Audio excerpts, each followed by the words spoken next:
The cry of Rama. The Magi were gone, vanished into the eastern deserts like a phantom caravan. King Herod waited. In the cold stone of his Jerusalem palace, his hope curdled into a black and venomous rage. He had been tricked. The stargazers had defied him. The king they sought was hidden, a secret festering in the heart of his kingdom. "He will not escape me," Herod hissed to his captain of the guard, a man whose face was a landscape of old scars. "This prophecy will die in its cradle." He gave the order, his voice a cold, precise instrument of death. "Go to Bethlehem. Find every male child 2 years of age and under. Leave none alive." The soldiers descended upon Bethlehem as dusk bled across the sky. They were not an army, but a quiet, efficient plague. They moved in small groups, their armor muffled, their faces hidden behind the visors of their helmets. It was the last moment of peace the town would ever know. The first scream tore the night in two. It was a mother's cry, a sound of disbelief turning to agony.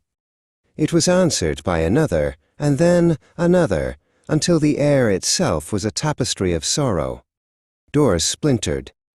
Men who tried to fight were cut down.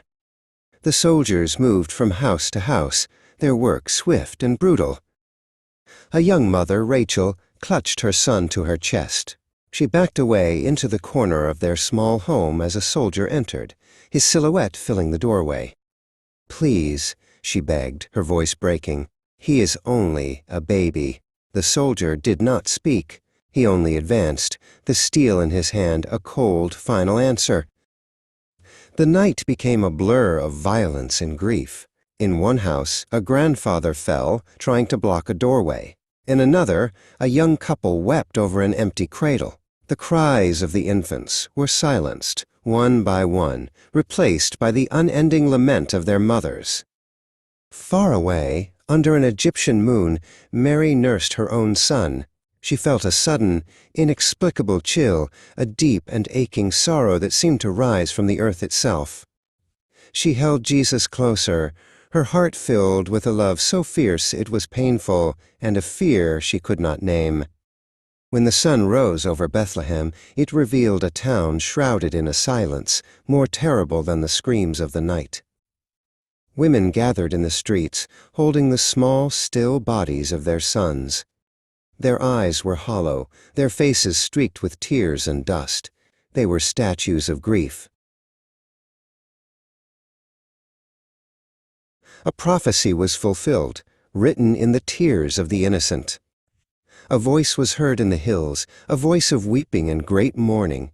It was the voice of Rachel, the mother of a nation, weeping for her children, refusing to be comforted because they were no more.